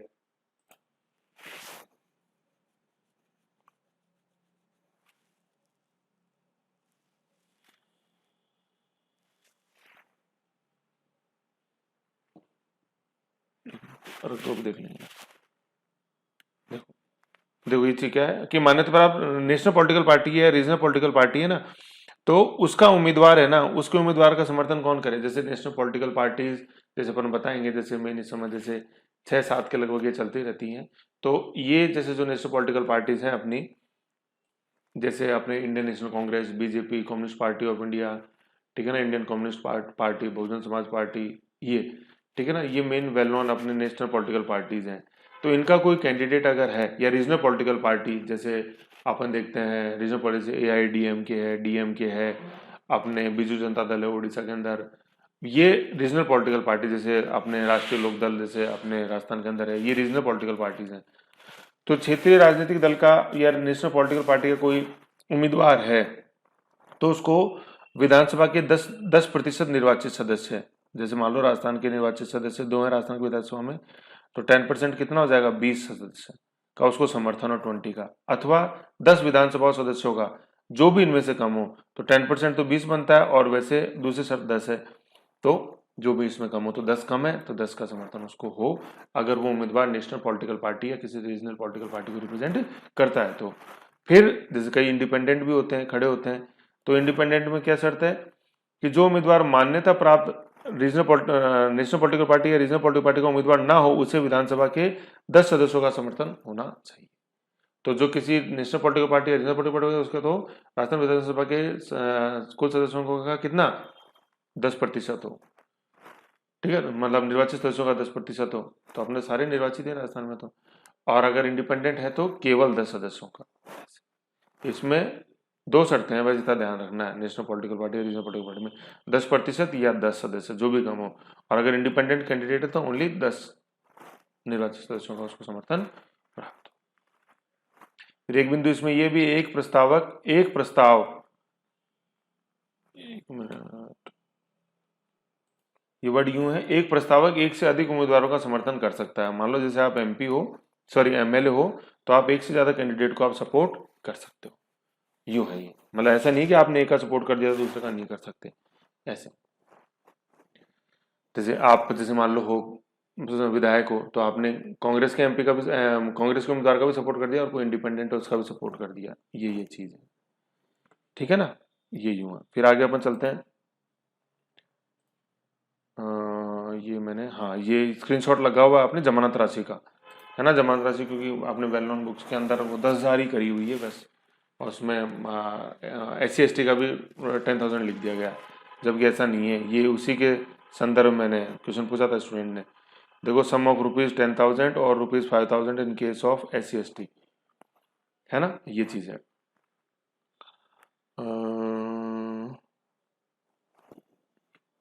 ठीक है, एक तो ये आ गया इसके अंदर। फिर देखो एक कंफ्यूजन वाला बिंदु है ना इसमें, ये था, इसके संदर्भ में भी ये लगाया हुआ है। देखो क्या है, डिपॉजिट्स, ये RPA के अंदर 34 नंबर का जो सेक्शन है उसमें है। देखो, a candidate shall not be deemed to be duly nominated for election for constitution unless deposit the or causes to be deposit. जैसे ये डिपॉजिट है जमानत राशि, in case of election for parliamentary constituency a sum of 25,000, है ना, parliamentary constitution संसदीय निर्वाचन क्षेत्र मतलब लोकसभा के लिए ये 25,000 है, और वेयर SC ST है तो उसके लिए 12,500 है लोकसभा के लिए। तो देखो उस बुक में क्या कंफ्यूजन है मैं आपको बताता हूँ, एक बार इसमें नीचे देख लें कुछ है क्या। और हाँ हाँ, ये है, देखो ये चीज है मेन, इस संदर्भ में था ये। पार्लियामेंट्री कॉन्स्टिट्यूंसी के लिए तो 25,000 और 12,500, और इन case of election for assembly और काउंसिल कॉन्स्टिट्यूंसी, है ना, ये समय 10,000। काउंसिल कॉन्स्टिट्यूंसी से यहाँ, ये काउंसिल कॉन्स्टिट्यूंसी है ना, ये काउंसिल कॉन्स्टिट्यूंसी का मतलब है कि राज्यसभा के लिए निर्वाचन क्षेत्र, ये काउंसिल कॉन्स्टिट्यूंसी है। काउंसिल से वहां स्टूडेंट ने लगाया हुआ है सर कि ये तो राज्य परिषद है, कॉन्स्टिट्यूंसी है यहाँ पर। असेंबली या काउंसिल कॉन्स्टिट्यूंसी के लिए ये राशि है 10,000। और ये 5,000 SC/ST के लिए, ठीक है ना, 5,000। स्टूडेंट ने क्या कंफ्यूजन कहाँ पैदा हुआ, पार्लियामेंट्री कॉन्स्टिट्यूएंसी कॉमन लगा दिया लोकसभा राज्यसभा के लिए कि तो 25,000 है, इसलिए उस बुक के अंदर ये कंफ्यूजन पैदा हुआ है, क्योंकि पार्लियामेंट्री कॉन्स्टिट्यूशन मतलब ओनली लोकसभा से है। और ये बिंदु संख्या बी है ना, इसमें है असेंबली और काउंसिल कॉन्स्टिट्यूएंसी। तो इसको और ज्यादा एक्सप्लिसिट क्लियर करने के लिए ये ऊपर वाला जो रिप्रेजेंटेशन ऑफ पीपल एक्ट है ना, इसका ये मैंने ये लगाया था, ये राज्यसभा एट वर्क से। ये देखो ये लिखा हुआ एक, इसमें क्लियर कट लिखा हुआ देखो, candidate for election of Rajya Sabha required to be submit a sum of ₹10,000। ये देख लो, राज्यसभा देख लो क्लियर और 10,000 देख लो क्लियर। लेकिन यहाँ पार्लियामेंट्री कॉन्स्टिट्यूशन 25,000 है, तो यहाँ सिर्फ लोकसभा से मतलब है। और यहाँ आप राज्यसभा देखना चाहो तो ये राज्यसभा आपको नीचे दिखाई, यहाँ दिखाई देगी ये राज्यसभा, ये राज्यसभा कॉन्स्टिट्यूशन, ऐसे है ये चीज, ठीक है ना। तो ऐसे ही कंफ्यूजन क्लियर किया हुआ है। इस फाइल का मेन मकसद ही अच्छे अच्छे कंफ्यूजनों को तोड़ना अपना, ओके। नहीं तो वैसे बेसिक तो मैंने एक वीडियो बना रखा है राज्यसभा का, ठीक है, लेकिन ये चीज है। अपन आते हैं जीत के लिए आवश्यक कोटे के निर्धारण के लिए सूत्र। इसको पहले है ना एक ही पेज में करते हैं जिससे कि आपको समझ में आए। यहाँ जाओ, अब अपन देखते हैं जैसे जीत के लिए निर्धारित कोटा जो होता है उसका सूत्र कैसे निकलता है। तो ये क्या है, देखो, जीत के लिए आवश्यक कोटे के निर्धारण के लिए सूत्र। तो ये सूत्र जो ध्यान देने वाली चीज है, इसमें दो तरह के सूत्र होते हैं। एक तो जब एक सीट भरी जानी है और जब एक से अधिक सीट भरी जानी है। एक सीट कब भरी जानी है, जैसे फॉर एग्जाम्पल जैसे राजस्थान में जैसे अपन जैसे देखते हैं, तो अमूमन यहाँ अपने हर 2 साल के ऊपर 3, फिर 2 साल के ऊपर 3, फिर 4 सीट भरी जाती है, क्योंकि अपने यहाँ से 10 सदस्य हैं, ठीक है ना। तो 1/3, 1/3, 1/3, ऐसे 3 3 3 और फिर आखिरी में 4, 3 3 फिर 4 हर 2 साल पे। लेकिन कई बार क्या होता है, जैसे कि अपन जैसे देखते हैं कि बीच के अंदर कोई सीट खाली हो जाती है। कई बार बीच के अंदर जैसे मान लो डेथ हो गई, जैसे 2018 में डेथ हो गई थी मदनलाल सैनी की, फिर सीट भरी गई तो एक ही थी, मनमोहन सिंह जो राजस्थान से चुने गए, ऐसे, ठीक है ना। तो ये वो चीज़ है। अब देखो इसमें जो अपन देखने वाली जो चीज़ है, समझने वाली चीज़ है, एक सीट के लिए निर्वाचन और एक से अधिक सीट के लिए निर्वाचन, सूत्र दोनों में अलग अलग है। तो एक सीट के लिए निर्वाचन के दौरान प्रयुक्त होने वाला सूत्र और एक से अधिक, देखो दोनों में जो फर्क है ना, वैसे ये गुणा 100 का ही है जो अपन को ध्यान रखना है, बाकी सारी चीज़ें सेम है, ठीक है। एक से अधिक वाले में वैसे गुणा 100 हो जाएगा और कोई डिफरेंस नहीं है उसके अंदर, ओके। आओ देखते हैं, ठीक। क्या सूत्र है, कुल, है ना, कुल कुल मतों की संख्या, कुल मतों की संख्या क्या होती है, राज्य विधानसभाओं के सदस्यों की संख्या, निर्वाचित सदस्य हैं या एक तरह से ये, है ना।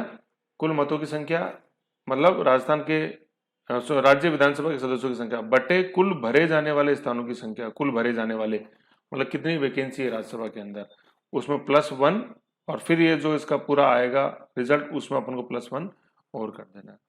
इसी को दूसरी भाषा में बोले तो n/n+1, कैपिटल N का तो मतलब कुल सदस्यों की संख्या निर्वाचित सदस्यों विधानसभा में, छोटे n का मतलब कि कुल निर्वाचन द्वारा भरे जाने वाले कुल पद।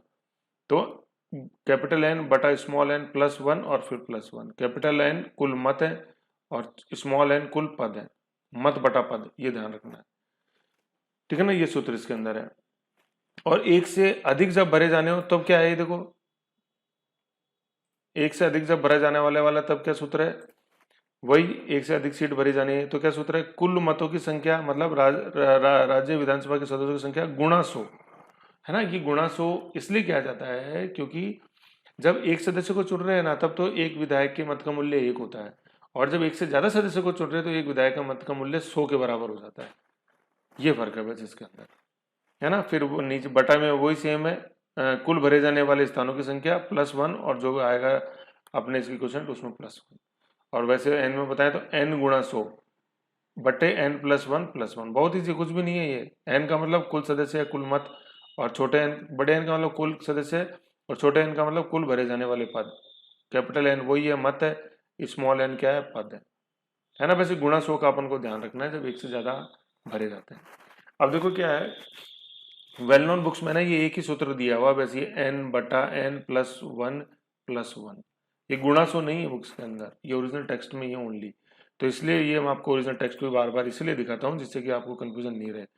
ये देखो, ये अपना ओरिजिनल टेक्स्ट है ना, उसके अंदर ये लिखा हुआ है पूरा, ये देखो, लिंक मैंने आपको शेयर कर ही रखा है। देखो क्या है कि क्या है, at an election where only 1 seat is to be filled, क्या है, every ballot paper is deemed to be value of 1, ठीक है ना, 1, at each count and the quota is determined by adding the values credited to all the candidates, है ना, मतलब वो हो गया all the values, वो n की संख्या, and dividing the total by 2 and adding 1 to the quotient, ये यहाँ 2 ये किस लिए आया, क्योंकि भैया अपना क्या सूत्र था, बटे में था कुल भरे जाने वाले पद, तो एक ही तो पद भर रहे हैं, उसमें +1 करते थे, तो एक पद में एक जोड़ेंगे तो हमेशा वो 2 ही आएगा, इसलिए यूनिवर्सल फॉर्मूला ये इस रूप में ढूंढना।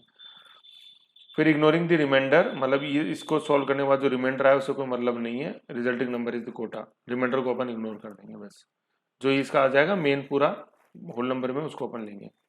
फिर क्या है, where more than 1 seat is to filled, तो क्या हो जाएगा, every ballot paper is deemed to be the value of 100, ये आ गया ना, हर मतपत्र 100 वैल्यू का गिना जाएगा, तो इसलिए वो हो जाएगा n गुणा 100 यू, ठीक है। And the quota is determined by adding the values credited to all the candidates, ये हो गया एडिंग द वैल्यूज, ठीक है ना, and dividing the total by the number which exceeds by 1, है ना, मतलब जैसे कि अपने को 7 कैंडिडेट, जैसे 7 रिक्तियां हैं, उस एक्सीड 1, ये एक्सीड 1 कर दिया, ठीक है।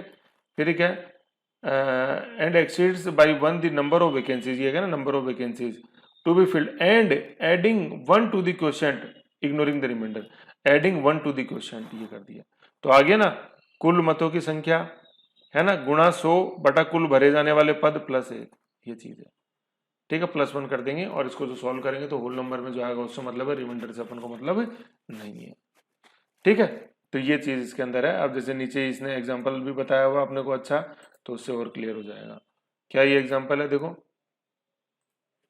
क्या है कि जैसे क्या ये बोलते हैं, देखो for example assuming that there are 7 members to be elected, है ना, 7 वैकेंसी हैं, 16 कैंडिडेट्स, है ना, 16 उम्मीदवार हैं जिनके बीच में से 7 चुने जाने हैं, एंड 140 इलेक्टर्स, मतलब मतदाता जो है 140 हैं, तो एक से ज्यादा सीट भरी जानी है ना, 7 सीट भरी जानी है तो एक से ज्यादा भरी जानी है, तो 140 तो है कुल, एक से ज्यादा भरी जानी है तो उसमें गुणा 100 कर देंगे, प्रत्येक का मूल्य 100 होता है, फिर डिवाइड किससे करेंगे, कुल पद जो भरे जाने वाले 7 उसमें एक जोड़ देंगे, और ये जो टोटल आएगा इसके अंदर अपन क्वेश्चन में ऐड 1 कर देंगे, तो ये क्या सूत्र हो जाएगा, 1400, है ना, 1400 बटे 8 प्लस 1, इसको और सॉल्व करेंगे तो क्या आ जाएगा, 8 आ गया एलसीएम, 1400 प्लस 8 फिर बराबर ये 1408 बटा 8, ठीक है। फिर इसको अपन आगे और जैसे सॉल्व करेंगे तो फिर इसको आगे अपन और सॉल्व करेंगे, जैसे 1408 में अपन 8 का भाग देंगे तो ये आ जाएगा 8 और 6 856 4 और 8 8 48 8 6 48 176 आ जाएगा, ये है ना, 176 ये कोटा आ जाएगा टोटल, जो मतलब उसको जीत के लिए चाहिए, ठीक है। ये 176 नहीं होगा, ए का मूल्य यहाँ तो 100 है, तो ये यहाँ ये गड़बड़ हो गई है, ये सॉरी, ये जीरो और लगाना है, 1000 है ना ये ऐसे, तो ये जीरो और लग जाएगा ये सारा इसके अंदर, ये 14,000 होगा ना, ये है 14,000,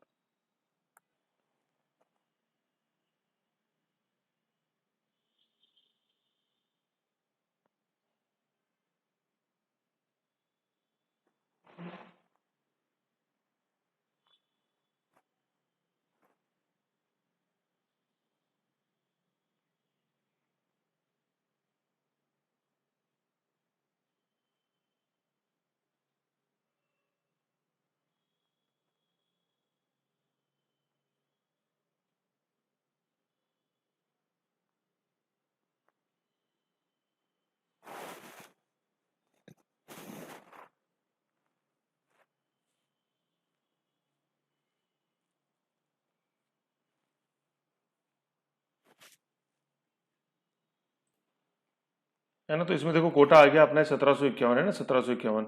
अब देखो क्या एक का मूल्य कितना है इसके अंदर, 100 है ना, एक का मूल्य 100 है, तो अब जैसे अपन को 1751 कम से कम कोटा चाहिए, तो एक का मूल्य जब 100 है, एक का मूल्य जब 100 है, ठीक है, तो अपन को 1700 चाहिए, तो अपने फेवर में कितने वोट डालें, 17 विधायक वोट डालेंगे तो अपना 1700 हो जाएगा, ठीक है।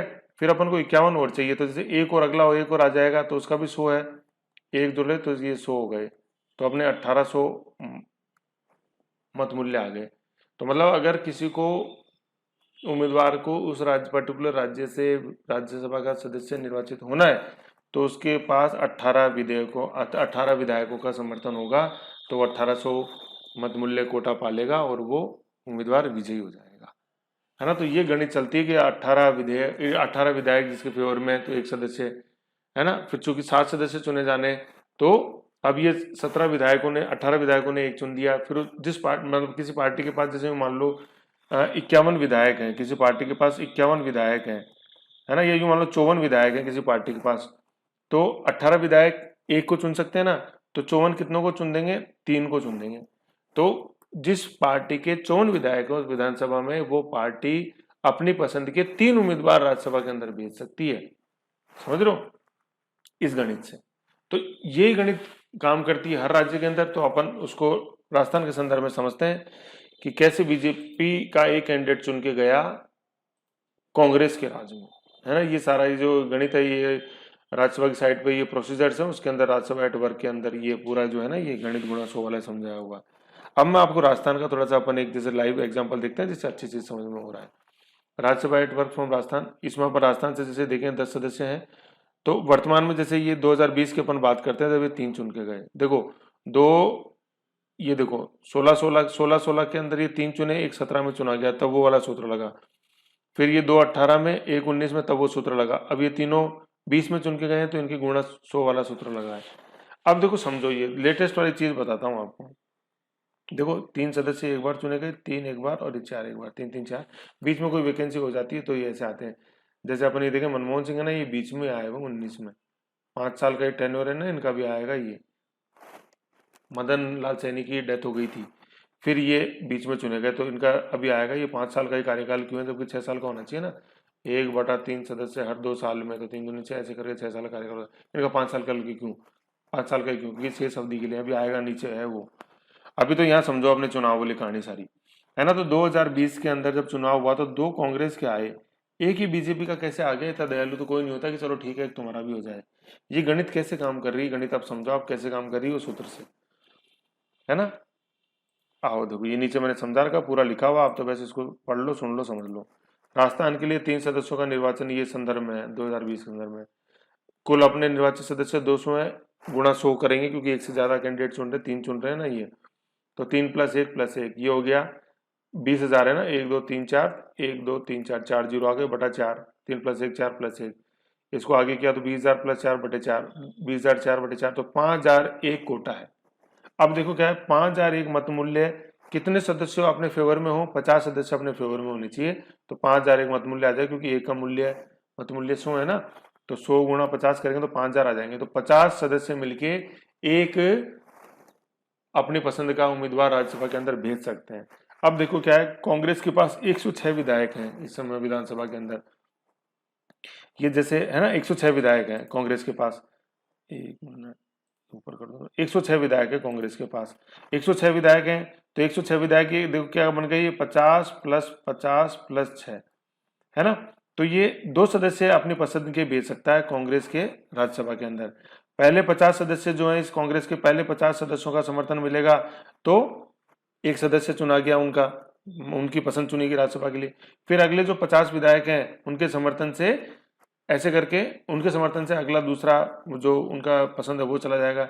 ऐसे करके 100 सदस्यों या 100 विधायकों के समर्थन से 2 उम्मीदवार इनकी पसंद की कांग्रेस के चले गए, किसमें, राज्यसभा के अंदर। अब आप सोचोगे सर तीसरा क्यों नहीं गया, तीसरा इसलिए नहीं गया क्योंकि कांग्रेस के विधायक जो कांग्रेस की बात कहना मानेंगे वो तो 106 ही है ना। तो पहले 50 ने चुन दिया क्या, पहला कैंडिडेट, दूसरे 50 ने दूसरा कैंडिडेट, अब तीसरा कैसे चुना जाएगा। तो तीसरा मतलब अब यूं समझो कि तीसरी जो सीट, एक सीट जो है ना वो बीजेपी की पक्की है, क्योंकि कांग्रेस के तो 106 विधायक हैं। अब उसके बाद तो फिर बीजेपी, जैसे बीजेपी की चलेंगे, अगले अगले जो विधायक है ना 50, वो बीजेपी के हैं, क्योंकि कांग्रेस को तो 106 सीट है सदन के अंदर, विधानसभा के अंदर, तो उसने 2 पसंद भेज दी। अब ये देखो यहाँ अपने विधानसभा की स्थिति लिखी हुई है, ये देखो कहा कांग्रेस के तो देखो 106, तो 106 में 50 + 50 ने भेज दिया अपने 2, ठीक है। फिर बीजेपी के हैं 76, तो अब ये बीजेपी ने अपनी एक अपना उम्मीदवार, क्योंकि भाई बीजेपी विधायक तो बीजेपी के वीपी मानेंगे ना कहना, है ना, ये चीज।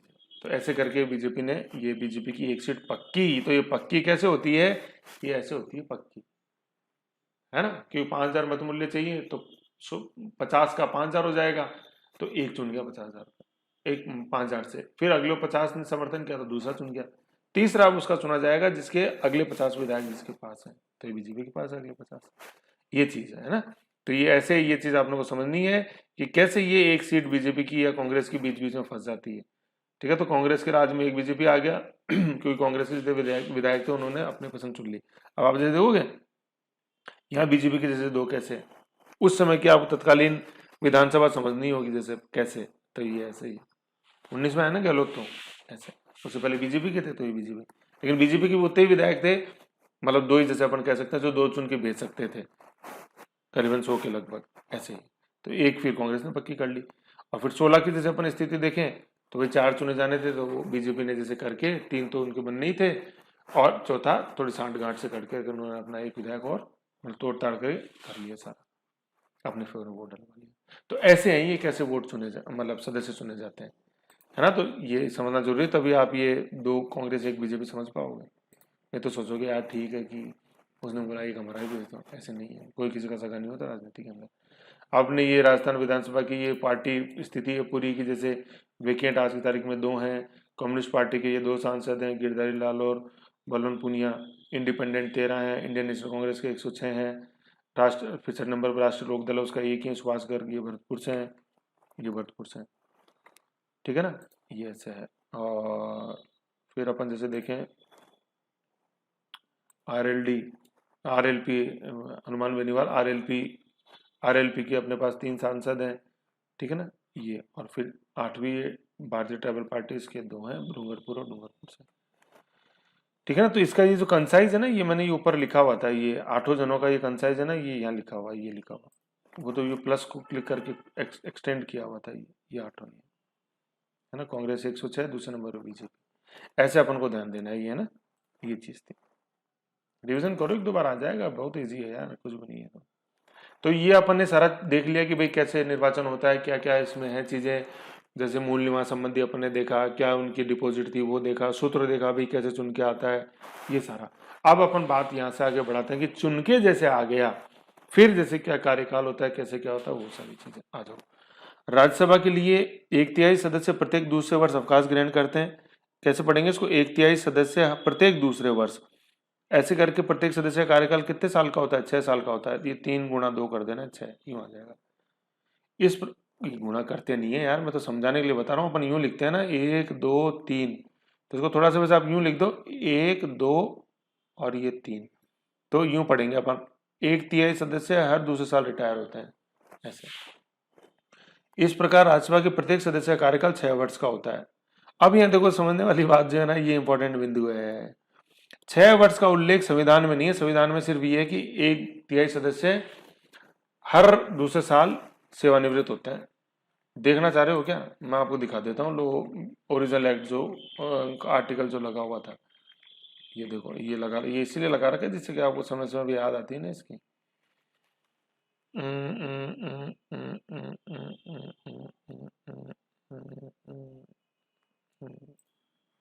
प्रत्येक, देखो ये आर्टिकल 80 में नहीं है, 83 में है, यहाँ 80 लगा रखा है। रुको मैं 83 दिखाता हूँ, 1 मिनट, आपको खुला हुआ है कॉन्स्टिट्यूशन में, ये लो आर्टिकल नंबर 83। तो देखो अनुच्छेद 83 के अंदर ये लिखा हुआ है कि राज्यसभा का विघटन नहीं होगा, किंतु उसके सदस्यों में यथा संभव निकटतम 1/3 सदस्य है ना प्रत्येक द्वितीय वर्ष समाप्ति पर यथाशक्य शीघ्र निवृत्त हो जाएंगे, है ना। तो देखो इसमें ये चीज लिखी हुई है कि 1/3 सदस्य हर दूसरे साल, ये नहीं लिखा हुआ कि इसका कार्यकाल प्रत्येक सदस्य कार्यकाल 6 वर्ष का होगा। ये कॉन्स्टिट्यूशन में नहीं है, क्वेश्चन आया था, तो अपन को ध्यान देना है कि 6 वर्ष कार्यकाल संबंधी शर्त कॉन्स्टिट्यूशन में नहीं है। कॉन्स्टिट्यूशन में तो 1/3 प्रत्येक 2 वर्ष लिखा हुआ है। तो फिर सवाल ये उठता है कि सर ये फिर 6 वर्ष कहाँ लिखा हुआ है, अंदाजा कैसे लगा सकते हैं अपन। तो अंदाजा नहीं लगाना, कोई टेंशन वाली बात नहीं है इसके अंदर। ये देखो उस पेज पे मैं एक बार पहले लिया हूँ आपको, 1 सेकेंड, ये यहाँ था, 1 मिनट हटाओ इसको, ये देखते आ जाओ, ये देखो लिखा हुआ representation of people act section 154, इसके अंदर देखो ये लिखा हुआ शैल बी 6 years। ये देखो लिखा हुआ the term of the office of a member of council of states other than a member chosen to fill a casual vacancy. Casual vacancy तो रहने दो, अभी वो छोड़ो उसको, अभी आएगा वो तो रिक्ति।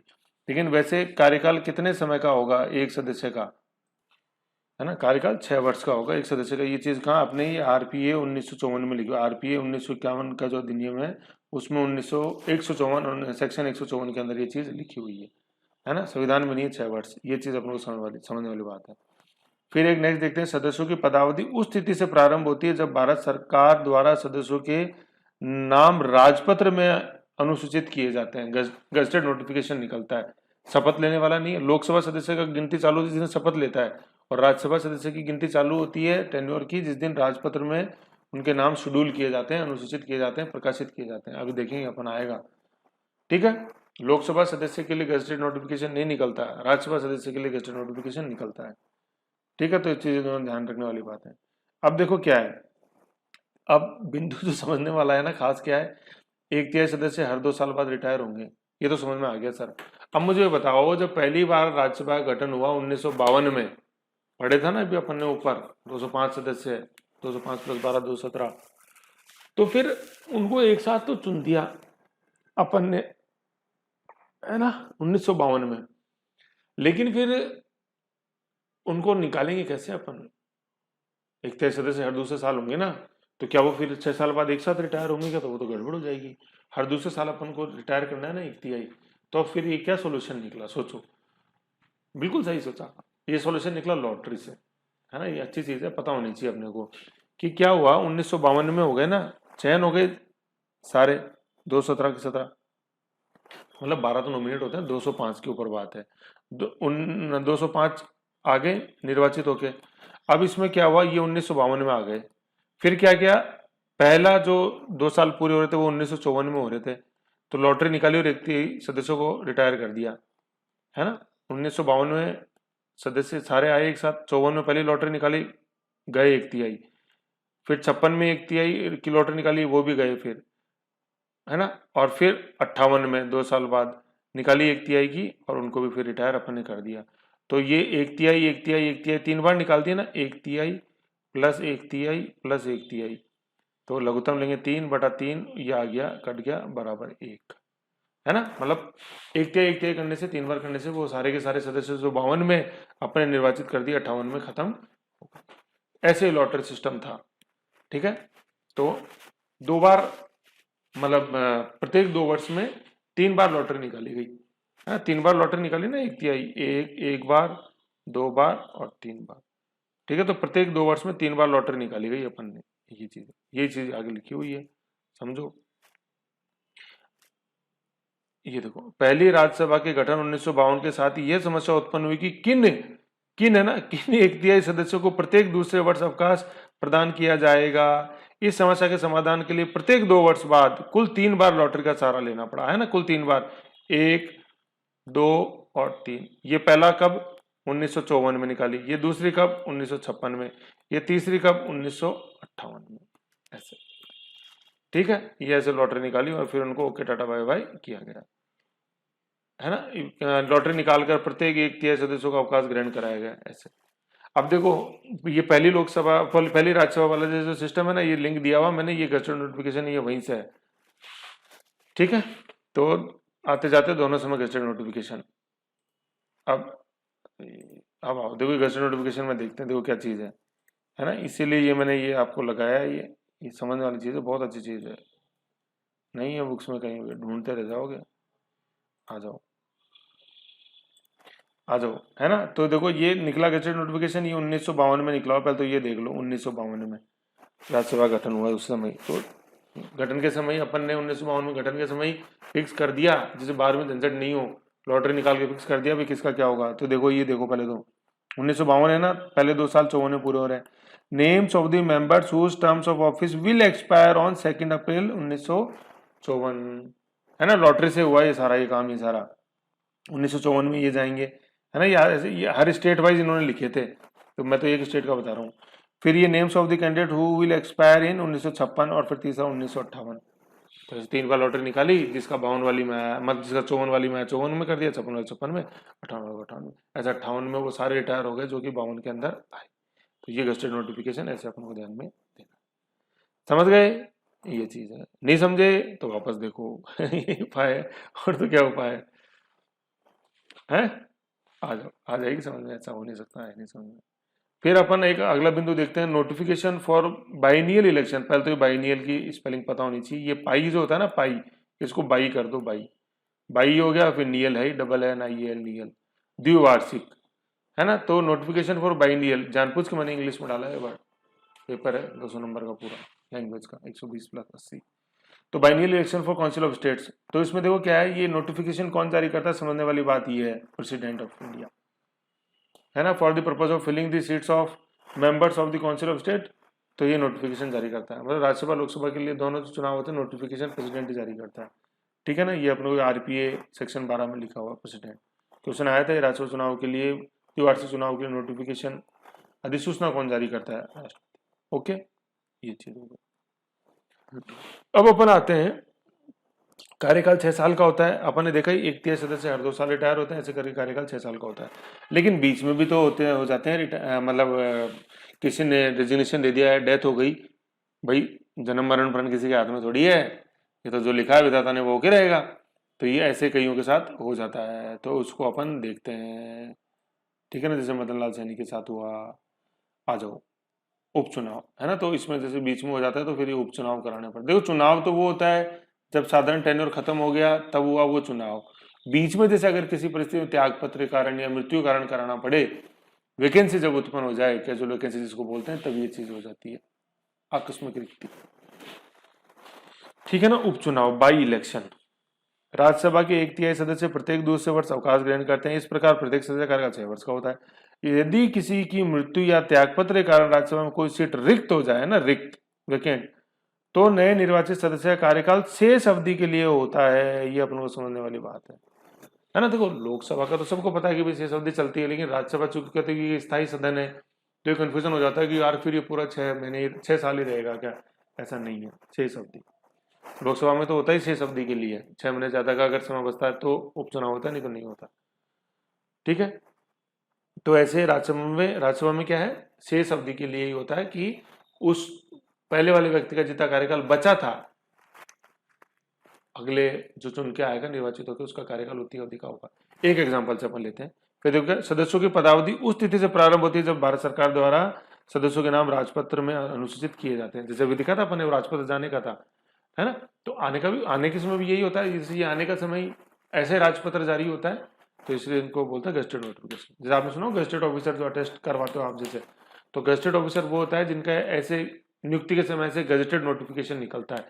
आईएएस में निकलता है जब आप मेंस का फॉर्म आएगा, the president of India is pleased to get form filled for the following services, तो वो वैकेंसी राष्ट्रपति जारी करते हैं, ऐसे गजेटेड। कल तो किताब आती थी, पूरा एक मेंस का फॉर्म भरते थे, तो 52 पन्नों की, आजकल ऑनलाइन अवेलेबल रहती है, जब फॉर्म भरोगे तब आएगा मेंस का। अब जैसे अपन देखते हैं शेष अवधि वाला कॉन्सेप्ट, शेष अवधि वाला जो कॉन्सेप्ट है बड़ा इंपॉर्टेंट है, उसका एक लाइव एग्जांपल अपन देखते हैं, जिससे कि चीज अपने और क्लियर हो। ये एग्जांपल क्या कहता है सुनो, शेष अवधि है ना, शेष अवधि। उदाहरण, किसी सदस्य की 2 वर्ष के कार्यकाल पूर्ण होने के बाद मृत्यु हो जाए तो उसके स्थान पर निर्वाचित सदस्य कार्यकाल 4 वर्षों का होगा। अब जैसे अपन देखते हैं कि जैसे ये क्या हुआ, ये 5 वर्ष का है, जैसे देखते हैं 1 वर्ष बाद मृत्यु हो गई। जैसे क्या हुआ, श्री मदन लाल सैनी, है ना, मदन लाल सैनी, ये राजस्थान से थे, ठीक है। 2018 के अंदर इनको निर्वाचित करके भेजा, लेकिन 24 जून 2019 की इनकी डेथ हो गई, ऑलमोस्ट 1 साल के टेन्योर के बाद। 1 साल इन्होंने किया काम वहां, फिर इनकी डेथ हो गई। फिर क्या हुआ, इनकी जगह डॉक्टर मनमोहन सिंह, ये वही है भूतपूर्व प्रधानमंत्री, इनको पहले आसाम से थे, पहली बार आए राजस्थान से, तो इनको 20 अगस्त 2019 में राजस्थान से भेजा गया। 2 महीने तो खाली रही सीट, है ना, 24 जून से 20 अगस्त, ऑलमोस्ट 2 महीने खाली रही, ठीक है ना। इनको मनमोहन सिंह को भेजा। फिर मनमोहन सिंह का कार्यकाल कितना, 2019 से 2024 कितना हुआ, है ना, 20, 21, 22, 23, 24, 5 साल ही तो हुआ। 20 में 1, 21 में 2, 23 में 3, 24 में 4 और 25 में 5 साल हो गए इनको। तो ये 5 साल, तो शेष अवधि के लिए तो आए 5 साल, शेष अवधि के लिए तो आए ना, ये दोनों मिला के 6 होता है। तो ये कॉन्सेप्ट था ये शेष अवधि वाला, फॉर द रिमेनिंग पीरियड, समझ गए, ये चीज है। तो ये एग्जाम्पल मैंने आपको बिल्कुल क्लियर कट समझा दिया। नहीं समझ में आया तो आपको पता है क्या करना है ठीक है। फिर आते हैं अपन योग्यता में, है ना, इनकी एलिजिबिलिटी जैसे जो होती है, क्वालिफिकेशन जो होती है, सॉरी, योग्यता क्वालिफिकेशन। तो ये क्या है कि लोकसभा सदस्य के समान ही होता है, जैसे अपन अनुच्छेद 84-84 आएगा उसमें पढ़ेंगे। इसमें सबसे इंपॉर्टेंट जो अभी तक मैंने आपसे डिस्कस किया ना कि वो क्या कहाँ का नागरिक होना चाहिए, भारत का नागरिक होना चाहिए। आया था इन that state shall be replaced by in India, ऐसे। तो इनकी सभी आज योग्यताएं समान है, किसके, लोकसभा सदस्य के। फिर देखो एक इंपॉर्टेंट चीज क्या है, दल बदल के तहत अयोग्यता का निर्धारण यहाँ सभापति करता है, मतलब चेयरमैन जो होता है राज्यसभा का। सभापति का निर्णय जो है वो न्यायिक पुनर्वलोकन के जुडिशियल रिव्यू के योग्य होता है, ये भी हमको समझने वाली बात है। ठीक है, दल बदल के तहत अयोग्यता, दल बदल, सदन में कोई, जैसे राज्यसभा के अंदर सदन में कोई काम हो रहा, वोटिंग वगैरह हो रही थी, उसमें अगर वो दल बदल का दोषी है तो राज्यसभा सभापति का निर्णय उसमें इंपॉर्टेंट होता है, निर्णायक होता है, लेकिन उनका निर्णय को न्यायिक पुनर्वलोकन के तहत चैलेंज किया जा सकता है। बात चल रही है अभी हटाने की, लेकिन वो देखेंगे बाद में भी, है ना। तो वो जब सदन में जब वोटिंग हो रही थी उस समय की सदन के अंदर कोई कार्यवाही हो रही है उसके लिए, जबकि मैंने बताया था कि राज्यसभा सदस्य के लिए जो चुनाव होता है उस पर दल बदल लागू नहीं होता, क्योंकि कुलदीप नायर वाद 2006 में सुप्रीम कोर्ट ने कहा कि ये सदन के अंदर की प्रक्रिया नहीं है, सदस्य को चुन के भेजना राज्य के विधानसभा द्वारा, इसलिए उन पर दल बदल लागू नहीं होता। समझ गए, ये चीज है। फिर देखो क्या चीज है, ये यही देखो, ये राज्यसभा एट वर्क, ये आरपीआई मतलब उनमें अपने जो प्रोसीडिंग्स है ना उसके अंदर है राज्यसभा की। देखो क्या है, द स्पीकर या चेयरमैन, ये देखो ये मैन है ना, MEN, ये मैन का बहुवचन होता है MEN। मैन जो होता है ना, मैन का प्लूरल जो होता है वो MEN होता है, मेंस नहीं होता है, मैन मेन, मैन मेन, है ना। The speaker chairman while exercising powers and discharging function under the 10th schedule, 10वीं अनुसूची का संबंध दल बदल से अपन देख चुके हैं। Act as a tribunal adjudicating rights and obligation under the 10th schedule and their decision in that capacity are amenable to the judicial review। कहने मतलब न्यायिक पुनरावलोकन के योग्य हैं स्पीकर और चेयरमैन के डिसीजंस 10th शेड्यूल, मतलब दल बदल के संदर्भ में जो डिसीजन है उनके वो न्यायिक पुनरावलोकन योग्य हैं, ये समझने वाली बात है। और ये किस केस लॉ के अंदर कहा गया था, कुलदीप नायर वाद 2006 के अंदर। ठीक है ना, कुलदीप सिंह का संबंध चौथे परिसीमन आयोग से, लेकिन कुलदीप नायर का वाद का संबंध, एक तो अपन ने देखा था मूल निवास संबंधी जो था वो, और एक है दल बदल संबंधी। वो मूल निवास संबंधी जो चेंज हुआ था ना 2003 के अंदर, वो भी इस कुलदीप नायर वाद में 2006 में चैलेंज किया गया था, लेकिन उसको सुप्रीम कोर्ट ने सही ठहराया था। ठीक है, ये चीज होगी, अपन ने योग्यता देखी। अब अपन नेक्स्ट देखते हैं कि राज्यसभा की स्थिति, मतलब राज्यसभा का अपन जैसे स्थिति देखेंगे कि किन मामलों में लोकसभा के समान है, किन मामलों में लोकसभा के समान है, किन मामलों में लोकसभा के असमान है, और किन मामलों में इसके पास विशेष शक्तियां हैं ओनली जो राज्यसभा के पास है। तो उसमें आएगा जैसे अनुच्छेद 249 राष्ट्रमहत्व 312, ऐसे इमरजेंसी के संदर्भ में, ऐसे राष्ट्रपति को हटाने के संदर्भ में, ऐसे। ठीक है, तो उसको अपन देखते हैं नेक्स्ट फाइल में। ओके, बार बार रिवीजन करो, क्वेश्चन देखो, यही तो हो रहा है। ओके।